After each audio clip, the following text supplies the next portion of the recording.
ہے نبی اے نبی اے نبی اے نبی تیری خاطر سبھی کچھ لٹا دیں گے ہم. جو سب سے ضروری کام کیا کرنا ہے وہ یہ ہے، ساتھ میں بولیں گے میرے کو اچھا لگے گا، کوئی خاموش نہیں رہے گا، وقت بہت کم ہے. ساتھ میں بولو مصطفیٰ کا دامن. آواز نہیں آ رہی، بولو نا مصطفیٰ کا دامن. اور پورا مجمع ہمارا یقین ہے، ہمارا عقیدہ ہے، اور انشاءاللہ قیامت تک رہے گا کہ ہمارے نبی سے بڑھ کر کوئی نبی نہیں، اور ہمارے نبی کے بعد اب کوئی نبی آنے والا بھی نہیں. ہمارے نبی آخری نبی ہے. اللہ نے فرمایا ما کان محمد ابا احد من رجالکم ولکن رسول اللہ وخاتم النبیین. دیکھو یہ جو واقعہ ہے ابھی میرے کو سنانے میں نہیں سنا تھا، کیونکہ اکثر سٹیج پروگرام ہوتا ہے وہاں پر ہم یہ بات کو ذکر کرتے ہیں، لیکن آج میں آپ کے سامنے تھوڑا وقت لیتے ہوئے ایک بات کہوں گا. سب سے بڑا غم کا دن کون سا؟ جس دن معلوم نہیں ہم لوگ کیا کریں گے، کتنے ڈھول باجے تماشے ہوں گے. سب سے بڑا غم کا دن وہ دن، حضرت انس فرماتے جس دن سارے صحابہ مسجد میں بیٹھے تھے اور سامنے ہمارے نبی کا مبارک جنازہ رکھا ہوا تھا. سچ بتاؤ اس سے بڑا کوئی غم کا دن ہوگا؟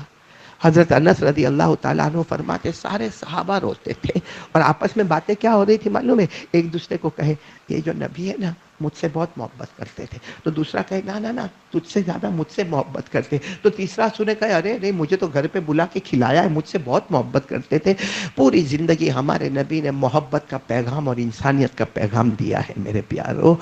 لیکن سب سے بڑا غم کا وقت جو حضرت انس فرماتے نبی کا، آج تھوڑی دیر کے لیے سوچو ہماری ماں کا جنازہ ہو، ہمارے ابا کا جنازہ ہو، ہماری بیوی کا جنازہ ہو، کیا گزرتی ہے ہم پر. تو صحابہ پر کیا گزرتی ہوگی جو سب سے زیادہ محبت کرتے تھے تو آقا محمد رسول اللہ. اور سب سے عجب معاملہ کب ہوا جب حضرت انس فرماتے سب رو رہے تھے اور حضرت ابو بکر صدیق اندر داخل ہوئے. سچ بتاؤ میرے ناگوری وار والوں، حضرت ابو بکر سے بڑھ کے محبت کرنے والا کون ہوگا؟ کیسے داخل ہوئے ہوں گے، کیا حالت ہوگی حضرت ابو بکر کی، کیا صبر کا جام پیا ہوگا. معلوم ہے حضرت ابو بکر آئے، ہمارے نبی کے چہرے پر جو کفن کا کپڑا تھا حضرت ابو بکر نے اسے ہٹایا، کبھی پیشانی کو بوسہ دیا، کبھی گالوں کو بوسہ. کیا گھڑی ہوگی. حضرت ابو بکر کے آنکھوں کے دونوں آنسو نبی کے چہرے انور پر اترے جا رہے ہیں.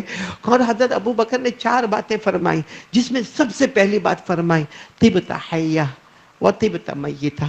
میرے نبی آپ جب ہمارے درمیان تھے نا، اٹھتے تھے، بیٹھتے تھے، کھاتے تھے، پیتے تھے، تب بھی آپ بہت خوبصورت تھے، اور آج تو اور بھی زیادہ خوبصورت ہو گئے، کیونکہ آج تو اللہ کی رحمت نے آپ کو چاروں طرف سے لیا ہے، بہت خوبصورت. پھر حضرت ابو بکر نے فرمایا لولا ان موتک کان اختیارا منک لجدنا لموتک بالنفوس. حضرت ابو بکر نے فرمایا میرے نبی، چہرے کو بوسا، پیشانی کو بوسا، میرے نبی آپ اپنی مرضی سے گئے. کچھ دن پہلے آپ نے بتا دیا تھا کہ آپ جانے والے ہیں، آپ اپنی مرضی سے گئے. اگر آپ اپنی مرضی سے نہ گئے ہوتے ابو بکر اپنی جان دے دیتا، مگر آپ کو جانے نہیں دیتا. پہلے میں دنیا سے جاتا پھر آپ کو جانے دیتا. تیسری بات حضرت ابو بکر نے فرمائی لولا انک نہیتنا عن البکا لانفضنا علیک معشور. کہا میرے نبی آپ نے چلانے سے، چیخنے سے، کپڑا پھاڑنے سے، یہ سب چیزوں سے آپ نے منع کیا ہے. اگر منع نہ کیا ہوتا نا، ہمارا دل ایسا ٹوٹا ہے، ہم ساروں کا دل ایسا ٹوٹا جیسے کوئی بجلی ہم پر گری ہے، ایسا دل ٹوٹا ہے. یہ آنسو ختم ہو جاتے اور خون کے قطرے ٹپکنا شروع ہو جاتے. یہ 3 باتیں حضرت ابو بکر نے فرمائی.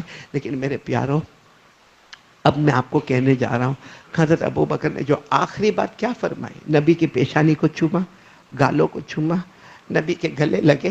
آخری بات کیا فرمائی اذکرنا یا محمد عند ربک ولنکن من مالک. اے نبی ہم کو قیامت میں بھول مت جانا، ہم کو بھول مت جانا، اپنے دل میں ہمارا جگہ رکھنا، ہمیں قیامت میں بھول مت جانا. وہ حضرت ابو بکر تھے. بتاؤ کیا ہمارے نبی ان کو بھولنے والے؟ کیا ہمارے نبی صحابہ کو بھولنے والے؟ یہ تو ہمارے لیے تھا نا، کہ ہمارے نبی قیامت میں ہم کو نہ بھول جائے. بولو آمین, بولو آمین. میرے پیارو, ایسے وقت میں جب نبی کا مبارک جنازہ رکھا ہوا ہے, سننا برابر سننا, یہ پوائنٹ پر آ رہا ہوں, مبارک جنازہ رکھا ہوا ہے, حضرت ابو بکر رو رہے, صحابہ رو رہے, اس وقت حضرت ابو بکر نے فرمایا قد حان وقت الظہری, ظہر کا وقت ہو گیا. این بلال, بلال کہاں ہے بھائی؟ حضرت بلال کو کیوں ڈھونڈ رہے؟ بولو کیوں ڈھونڈ رہے؟ اور کون سی نماز کا وقت آیا ہے؟ ظہر. بولو ساتھ میں بولو, جمعہ نہیں, کون سی نماز کا وقت آیا ہے؟ ظہر. تو حضرت ابو بکر باقاعدہ ڈھونڈ رہے ہیں. تو حضرت انس آئے, کہا نہیں یہاں نہیں, یہاں نہیں, یہاں حضرت بلال نہ دائیں نہ بائیں. تو کہاں ہے بلال؟ ہم نے ان کو مشورے سے پیچھے بٹھایا, کیونکہ یہاں بیٹھتے بے ہوش ہو جاتے, وہاں بٹھایا. حضرت ابو بکر باقاعدہ چلتے ہوئے پیچھے تک گئے, اور حضرت بلال ایسے بیٹھے, ایسے دیکھو, ایسے ایسے ایسے ایسے بیٹھے. حضرت ابو بکر نے اپنا ہاتھ حضرت بلال کے کندھے پر رکھا, کہا بلال, بلال اذان دینا ہے, ظہر کا وقت ہوا. حضرت بلال نے جو چہرہ اٹھایا, آنکھوں پورا چہرہ آنسوؤں سے بھرا ہوا تھا. حضرت ابو بکر بھی رو رہے تھے, دونوں ایک ساتھ گلے لگے. اور جو رونا تھا, حضرت انس فرماتے میں نے رونا دیکھا مگر ابو بکر و بلال جیسا رونا نہیں دیکھا. اچھا, روتے روتے حضرت بلال نے کیا فرمایا؟ بہت حالات آئے زندگی میں, بہت حالات ہیں, مکہ مکرمہ میں بہت حالات آئے, لیکن آج کا حال بہت عجیب ہے. حضرت بلال کی زبان سے نکلا الآن صرت یتیما, ایسا لگتا ہے آج بلال یتیم ہو گیا, آج بلال یتیم ہو گیا. تو حضرت ابو بکر نے فرمایا بلال ایسے نہ کہو, پوری امت یتیم ہو گئی. پھر تھوڑی دیر کے بعد ظہر کا وقت ہو گیا, اذان دے دو نا.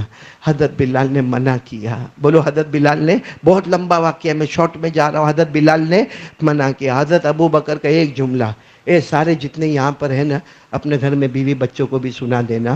حضرت ابو بکر کا ایک جملہ, بلال اگر تم نے اذان نہیں دی, بولو اگر تم نے اذان نہیں دی اور آج میں نے نماز نہیں پڑھائی, یہ جو ہمارے نبی آرام کر رہے ہیں نا, وہ قیامت میں تم کو بھی معاف نہیں کریں گے, مجھ کو بھی معاف نہیں کریں گے. اس لیے بلال اذان تو دینی ہوگی اور مجھے نماز پڑھانی ہوگی.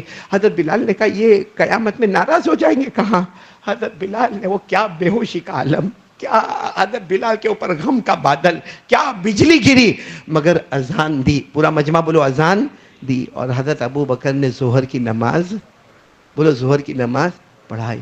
اتنا بڑا ٹینشن والا معاملہ تھا, مگر ظہر کی نماز, وہ حضرت ابو بکر نے 4 رکعت پڑھائی ہوگی. سچ بتاؤ, کیا ہر رکعت میں روتے نہیں ہوں گے؟ ہر رکعت میں آنسو چھلکتے نہیں ہوں گے؟ کیا سارے صحابہ تڑپتے نہیں ہوں گے؟ ارے ہمارے ماں کا انتقال ہو, اس کے بعد مسجد میں جاؤ تو نماز میں روتے ہیں, ظہر میں روتے, عصر میں روتے, مغرب میں روتے. ارے میرے پیارو, یہ تو نبی پاک صلی اللہ علیہ وسلم, جن سے بڑھ کر نہ کوئی آیا اور نہ قیامت تک کوئی آنے والا, وہ اللہ کے پاس جا رہے, کیسا ٹینشن کا معاملہ ہوگا. مگر سارے صحابہ نے ظہر کی نماز, نالائق غدار بیٹھے جو فجر کی نماز نہیں پڑھتے, بیٹھے یہاں پہ رات کو 3 بجے تک جاگنے کا, موبائل پہ چائے پینے کا, توے پہ جانے کا, فجر کی نماز اڑانے کا. کل قیامت میں اگر حضرت بلال نے پوچھا ہم سے, ایسے حالات میں بھی میں نے اذان دی تھی اور ظہر کی نماز پڑھی تھی, تیرے کو کیا ہو گیا تھا؟ یہ ربیع الاول کیا پیغام دیتا ہے؟ نماز.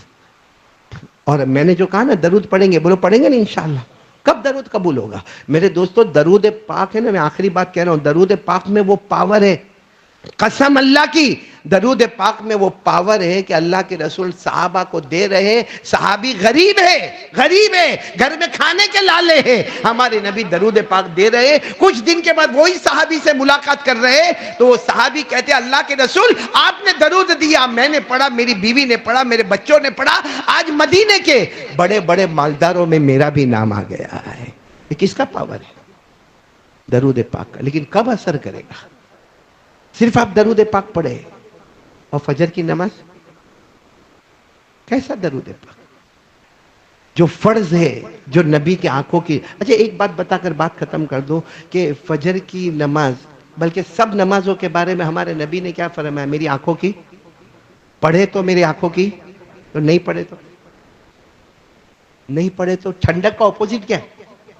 گرم.